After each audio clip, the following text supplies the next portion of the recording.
Namaskar to all of you. And thank you, Aditya and Arunima, for the beautiful songs. This is a series on Sri Aurobindo's book, Synthesis of Yoga. And the previous few talks, we have explored the section called Yoga of Divine Works or Karma Yoga from this book. And through these chapters, we have deeply looked at the meaning of words like sacrifice, self-consecration, and surrender in action. One of the essential elements one needs to address in Karma Yoga is understanding and being aware of the deceptions of the ego. Karma Yoga, in a way, is offering of one's actions to the divine. And Sri Aurobindo drives home this message through the words that if one is still attached to the outcome of the action, then the offering of the action may not be made to the divine, but is still being offered to the ego. And the various masks it takes, the various conceptions of the divine it creates. And if we reflect upon it, how often it happens to all of us that a part of us is still attached to the outcome, and hence the offering is still being made to the ego. We may believe that we are doing the divine work, but still we have one eye on the outcome. And this chapter, which is called Equality and Annihilation of the Ego, is about how one can dissolve the ego in action and act from the space of equality and oneness. In the previous talk, we looked at the process of going behind the action and ascent towards the supreme source of action. And the process was about first being able to see the transientness of the superficial ego and to take a back step and witness the work of different forces, how different forces are working on the superficial mold of ego, and becoming a student of life. As one's understanding and the power to witness grows, the power to withhold sanction or give sanction to various forces of Prakriti grows, and one moves from being a student of life to being a master of life. Simultaneously, one also becomes aware of the presence of the Divine Mother, and as one surrenders and submits more and more to the presence of Divine Mother, one starts to transform into an instrument of the divine from being a master of life. And then beyond this, there is also a possibility of an entire communion with the source of action, which is the Ishvara Shakti, from which all action emanates. So in a way, it was about moving behind the dynamic aspect of us, behind the ego, and then a process of ascent towards the source of action. And this chapter is more about the descent of the action from the Supreme Source and how there can be an unaltered, unified expression of the divine action. And Sri Aurobindo lays out 4 key pillars to this karma yoga process.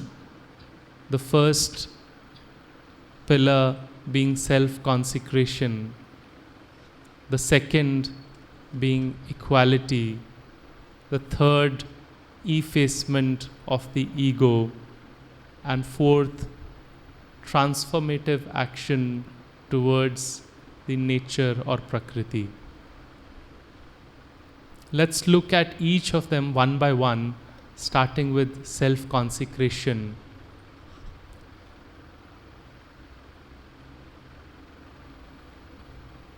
If we talk about descent of the action from the Supreme, the first step in the descent for us, or the first step in consecrating ourselves to the divine, has to be choosing the best possible action that expresses out of us. And for choosing the best possible action, as we understand, the process of consecration is a process of offering to the divine, or doing our actions as a sacrifice to the divine.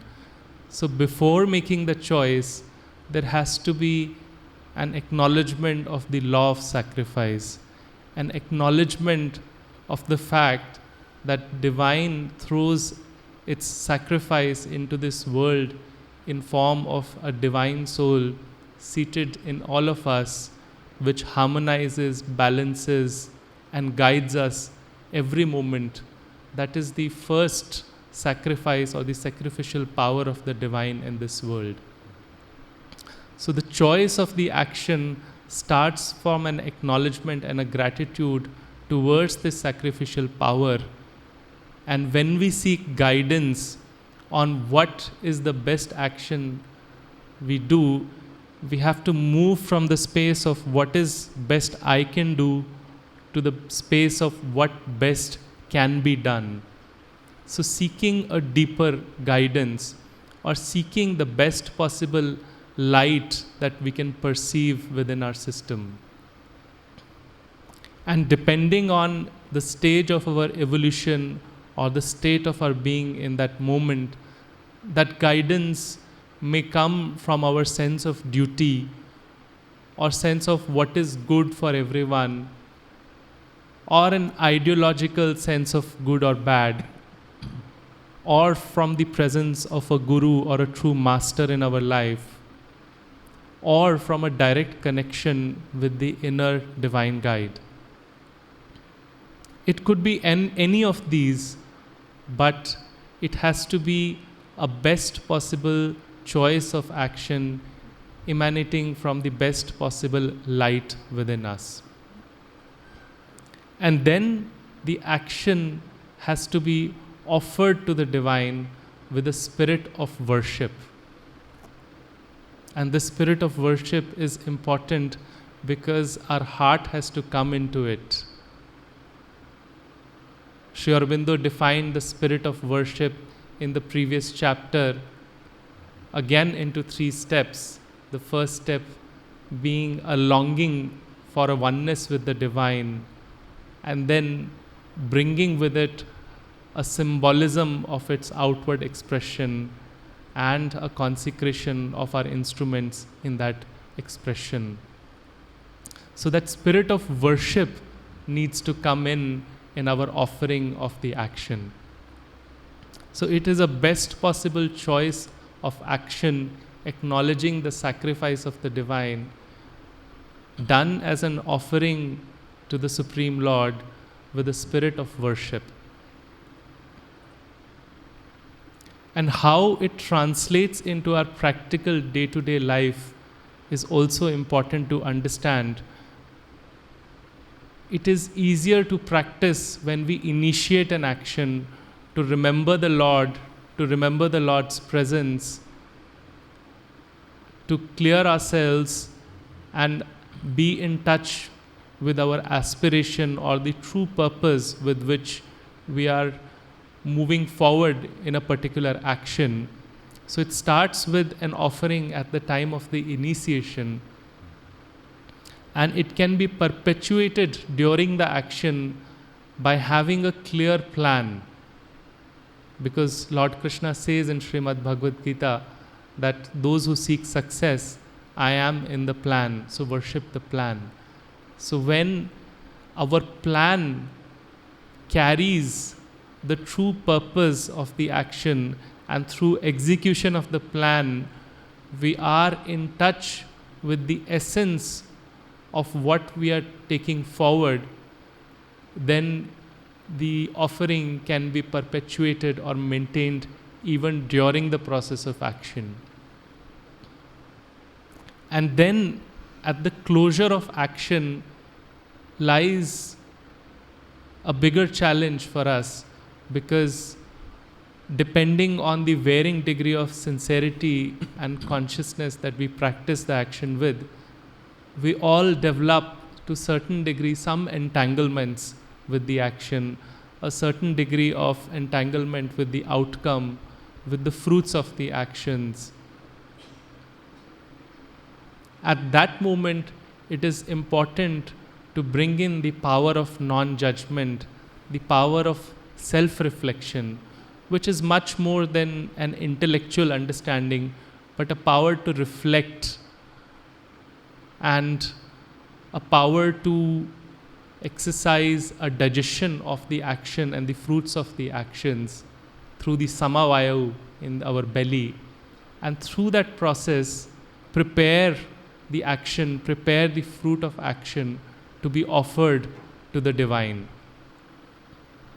In a more literal sense, if we wish to offer a fruit to the divine, it cannot be that we leave the fruit to rot. Somebody has to digest it.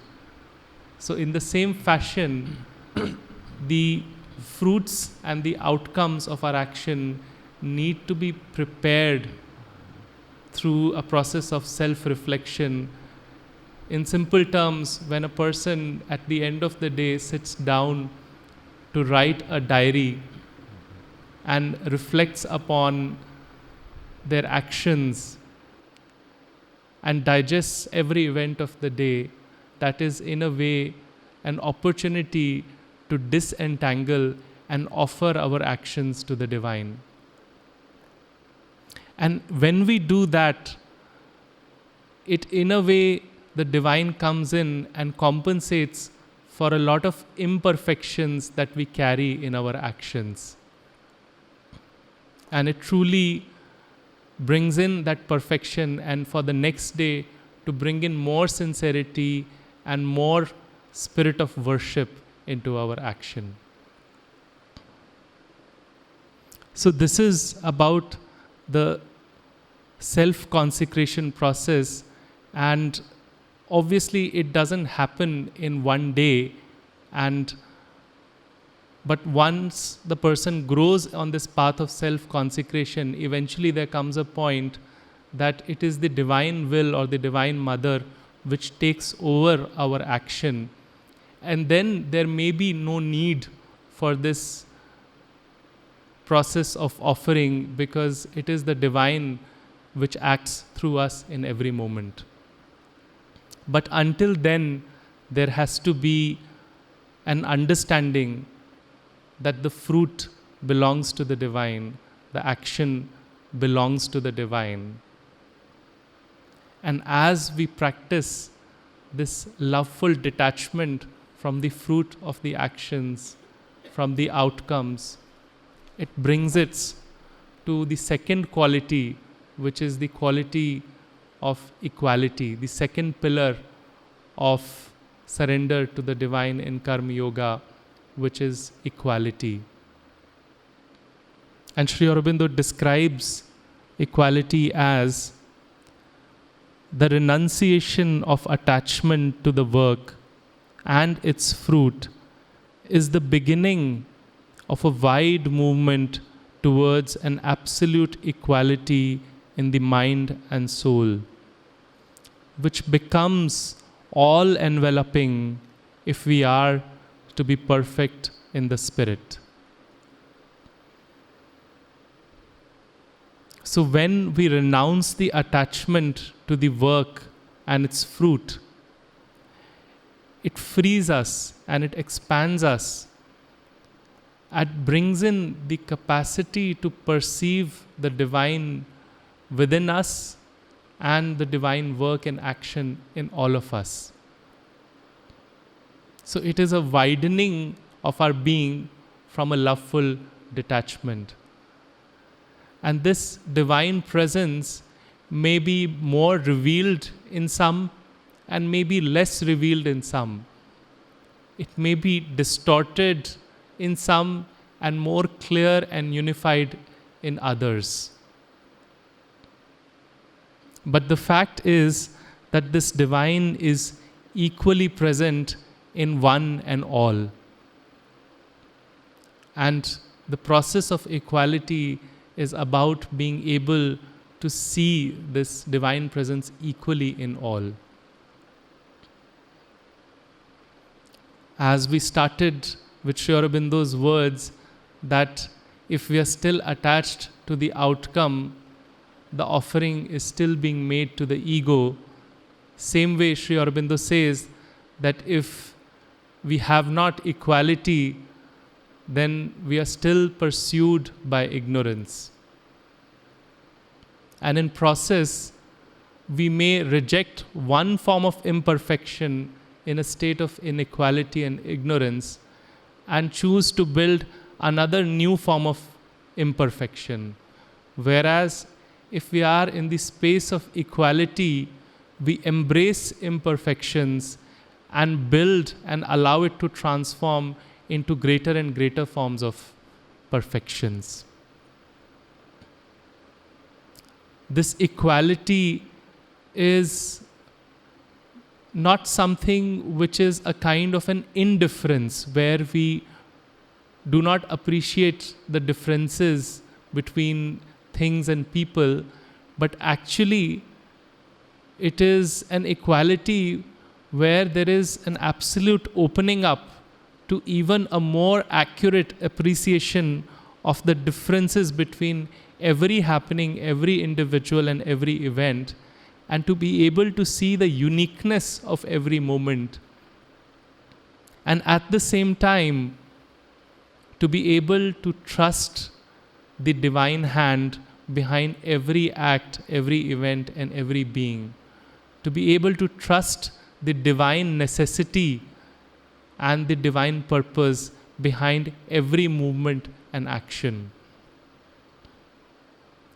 This equality is not a dullness of the senses which becomes indifferent towards pain and pleasure, but it is a fullness of the senses which is vibrant with the divine joy and bliss, which assimilates every contact of pain and pleasure equally with joy. This equality is not a closeness of the heart which becomes close to anger, hatred, sorrow, or joy, but it is an openness and a wideness of the heart which accepts every emotion, which assimilates and endures every emotion, which accepts every defense mechanism in us at action every moment, and through those defenses pierces and sees the truth in things, sees the divine love in everything. It is not an indifference of the intellect or a superiority of an intellect which stands above things, aloof from things, but a calm, clear-seeing, detached intellect which perceives the truth in things. Of course, this state of equality one doesn't bring into one's life in one day. It's work of years and years and lifetimes and lifetimes. And Sri Aurobindo in one of his texts remarks that equality is challenged and tested even for the greatest of the sages and saints from time to time. So it is important for us to encourage ourselves and take one little step forward towards this equality. And if possible, to develop a connection with this space of loveful detachment and equanimity, so that in moments of crisis or in moments of distress or in moments where we find ourselves influenced, we can at least retreat back into the space of loveful detachment and see things from that space, and then bring that equality and transformation into our life. And the more we can do it, the more the equality and equanimity grows into our whole system, actions and relationships and self. And this attachment to action and the body and the vital and the fruit, and being able to let go of it, is an essential element to equality, because very often we react to things. We do not have the space to respond to things, because equality can only emanate from the space of response. To take an example, if we think that we are this body, and if somebody comes and hurts us, then it is quite natural for us as a reaction to hurt the other person back or wince away in pain. It is only if we see ourselves as somebody sitting in this body that we have the opportunity at that moment to take a back step and witness the hurt, and then to be able to take a compassionate position towards ourselves and the other person, and then act out of freedom and equality. One still may choose to attack or defend oneself or take a step back, but it will happen from a much more empowered space. In the same fashion, if we are attached to the mind that I am this viewpoint, I am these thoughts, then the mind naturally maintains its survival by being right. And it naturally creates a sense of desire to be right and a fear of being wrong. And where we are confronted in our day-to-day life over right and wrong, we tend to unequally support one viewpoint over the other. So it is only if we detach from the mind, we practice loveful detachment, take a back seat, can one actually see different viewpoints, appreciate the differences between different viewpoints, and truly act out of space of freedom and equality. So in a space of attachment, reactions happen to us, fears and desires happen to us, repulsions and attractions happen to us. And to be able to bring in more equality, loveful detachment is an essential ingredient. It's not like these attachments don't serve any purpose. Through these attachments, through these desires and repulsions and attractions, Prakriti maintains its action through us. And even a child soul or a sadhak in his early stages grows through these attractions and repulsions and desires and fears. But to a sadhak on the path of karma yoga, it is an obstacle in a way. These attractions and repulsions and desires and fears. And ultimately, with this loveful detachment, the equality has to reach its epitome, where there comes a point that even if we have to reject something, even if there is something that is to be destroyed, that also happens with a clear understanding of the presence of divine in what is being destroyed and what is being rejected.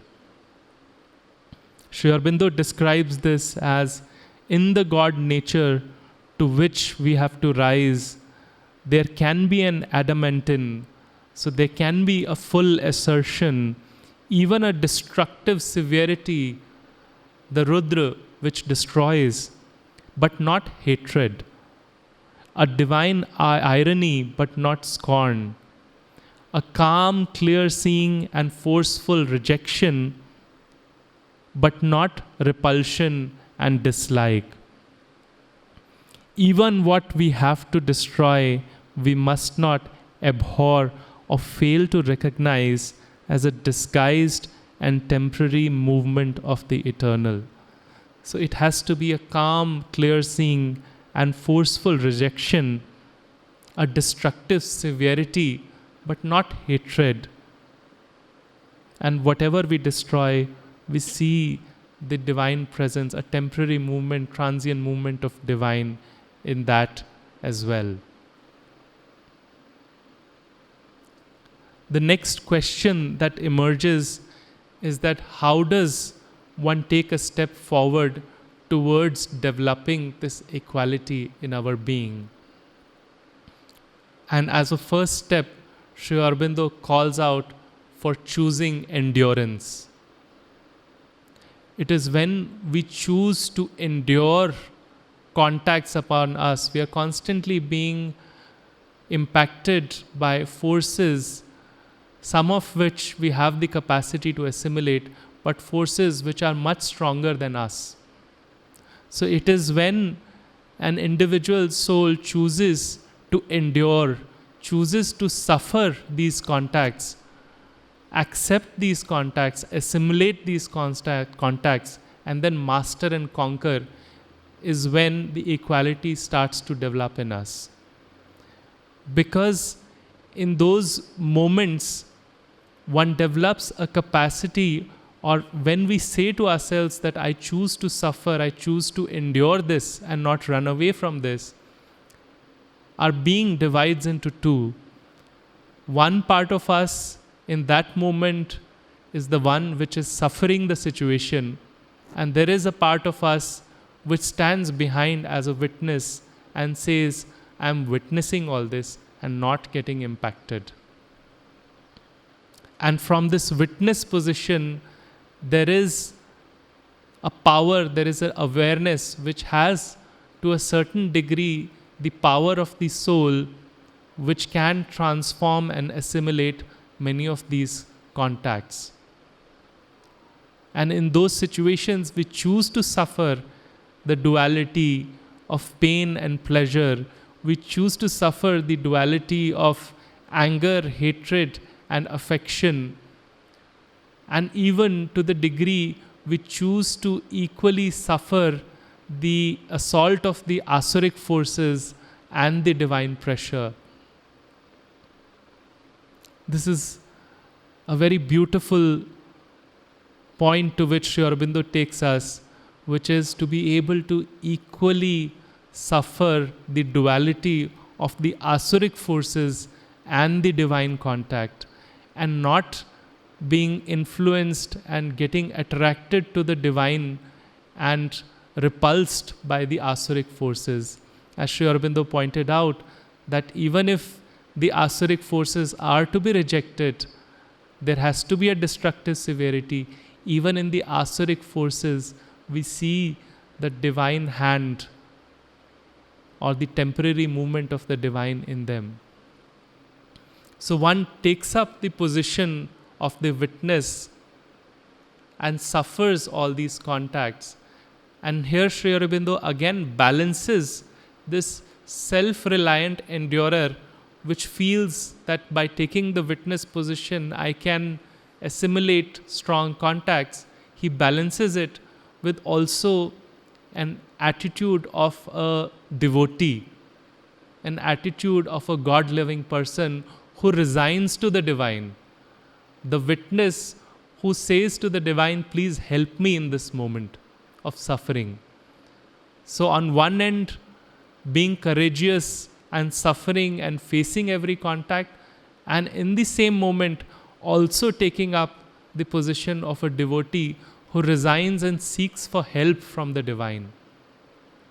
And as through this resignation one becomes aware of the presence of the Divine Mother, then there is more power or empowerment of the witness that happens, and a capacity to assimilate and transform contacts which are way more powerful than that of that individual petty self.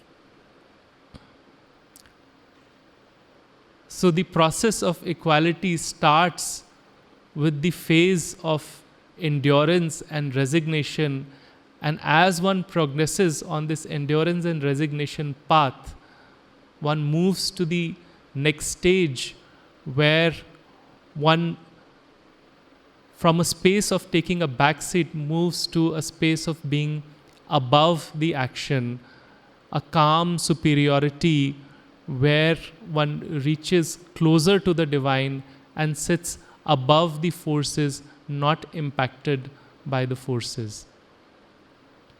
And this stage calls for vigilance, because sometimes at this stage one can develop a sense of aloofness and move away from the purpose that that individual soul may have in that life. And hence the importance of vigilance and maintaining that connection with one's purpose in life and with the dynamic aspect of the divine. And if one can do that successfully through this intermediary stage of calm superiority, then one moves into the third and final stage of entire self-giving to the divine, where there is an intense surrender of mastery, where one has developed a capacity of certain degree of being swarat, a certain mastery over one's own instrument, and from that space of intense surrender, one gives oneself entirely to the divine. Unlike the first phase, which has the texture of suffering, in this phase there is an entire joy and bliss of self-giving. As emphasized earlier, we may not find ourselves in these higher and higher stages, but one can encourage oneself to take the first little step by getting into the phase of endurance, being able to choose to suffer and master every contact, to develop the capacity of loveful detachment, to be able to move or retreat every day into that space of loveful detachment and see one's life situation from there and bring it more and more into one's life. The second pillar, which is equality. And that brings us to the third pillar of Karma Yoga, which is effacement of the ego. And to a degree, when we practice this loveful detachment from our physicality, vital, emotions, mind, from the fruit of the action, from the action, and from the outcome, certain degree of purification of ego is already set into the motion through these practices. But still a sense of doership remains in us. A sense that I am the chooser of the action. I am the one responsible for these choices that I'm making remains. That I am the one who faces the merit and the demerit of the choices, that remains in us. And the true process of Karma Yoga can happen only if this self-thought and self-will can be entirely excised from the center of our consciousness.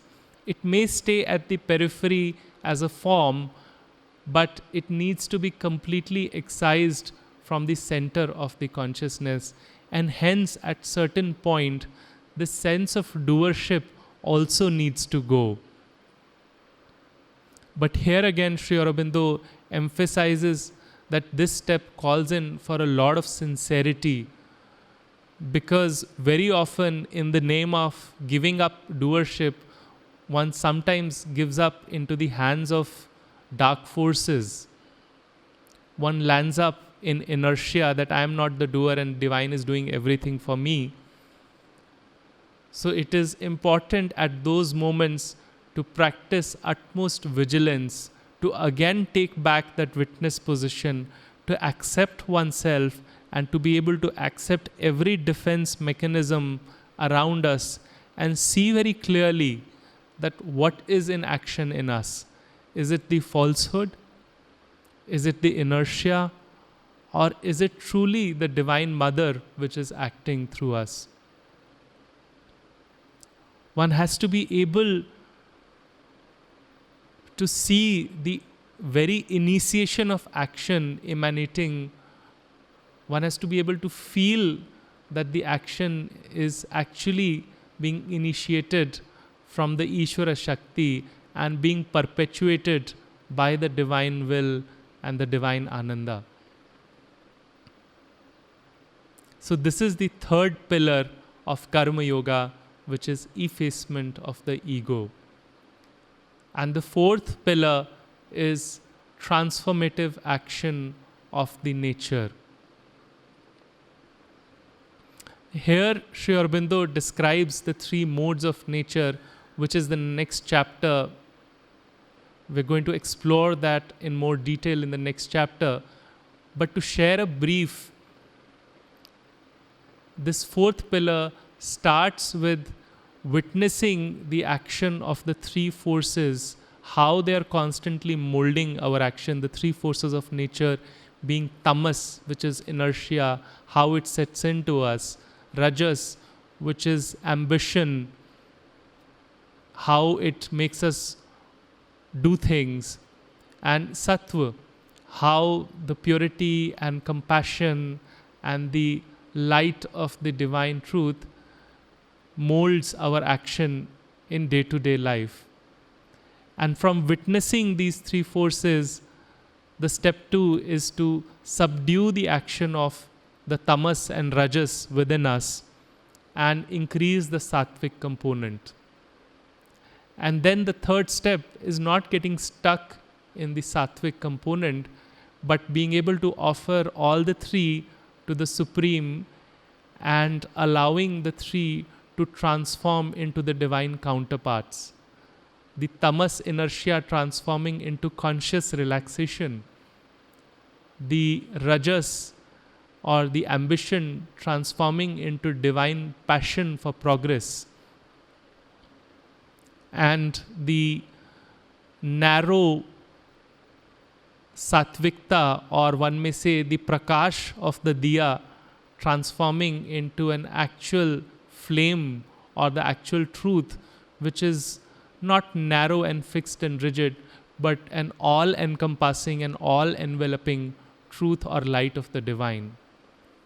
So it is the three modes of nature need to be transformed through Karma Yoga into their divine counterparts.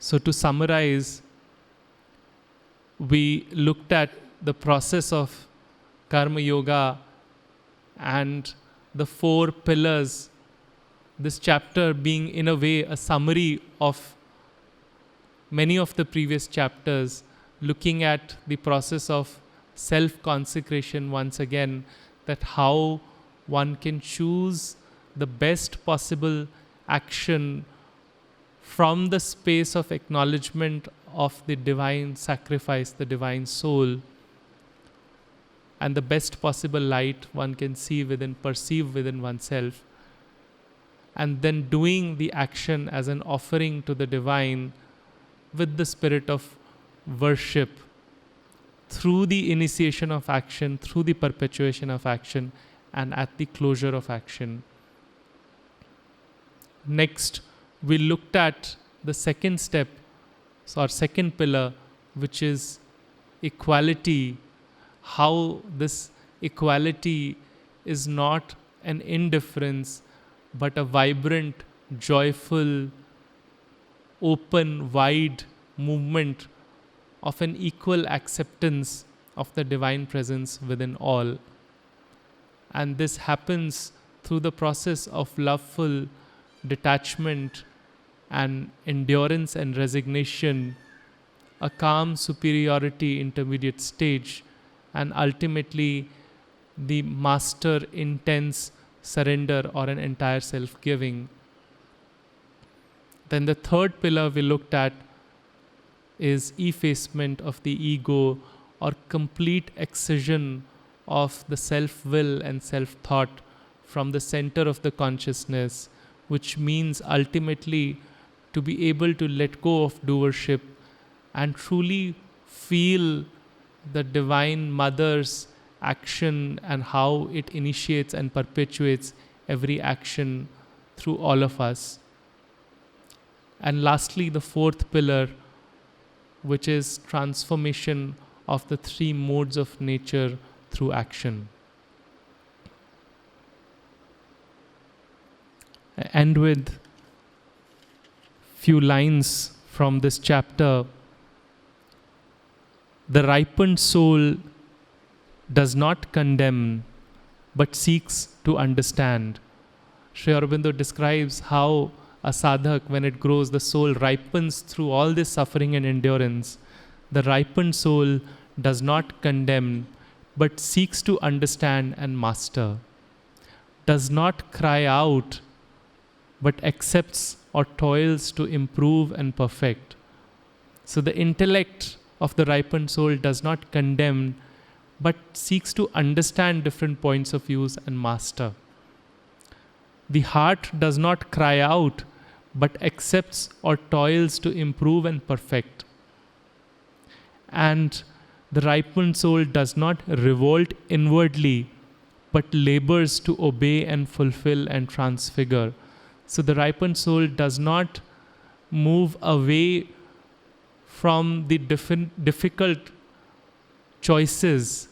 It chooses to labor to obey and fulfill and transfigure.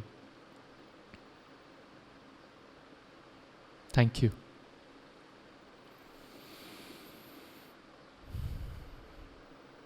Brahmanandam Paramasukhdam Kevalam Jnanamurtim Dvandatitam Gagana Sadrishyam Tattvam Asyadilakshayam Ekam Nityam Sarvadhi Sakshi Bhutam Triguణatitam Bhavatitam Sadgurum Tam Namami Sadgurum Tam Namami Sadgurum Tam Namami. Thank you. Dr. Bijlani, if you'd like to add some things. My dear brothers and sisters, you just heard explained extremely clearly the finer nuances of Karma Yoga as brought out by Sri Aurobindo in the Synthesis of Yoga. I would just like to say that these nuances are important because in today's world where we tend to be action-oriented, it is also quite fashionable to say that anybody who works with dedication and sincerity, does his duty well, is a karma yogi. That is good. To do one's duty properly, sincerely, honestly, with dedication is good, but that by itself does not make a person a karma yogi.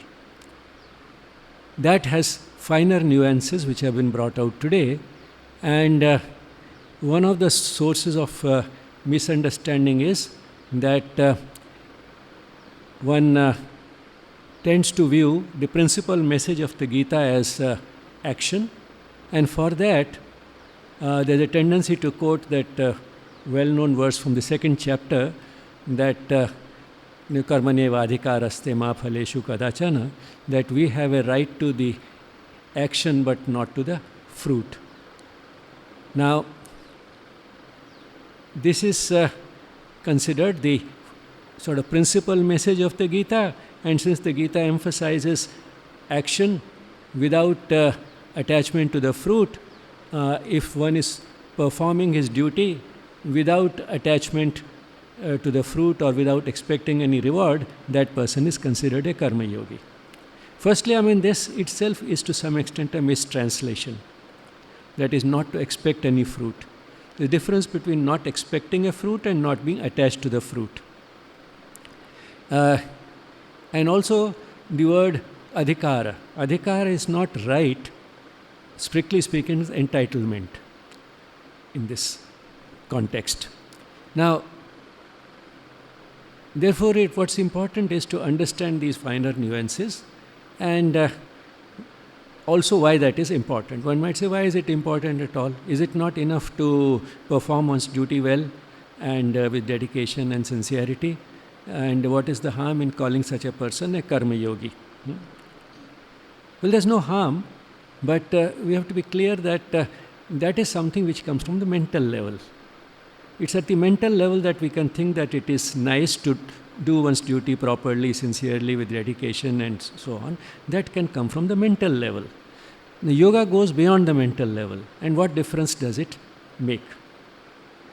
Now, firstly, when we say that we do not have an entitlement to the fruit, we have an entitlement only to action, what it means is that since we are not the doers, which comes actually a little later in the Gita, since we are not the doers, we are mere instruments of the divine. That is the reason why we do not have the entitlement to the fruit.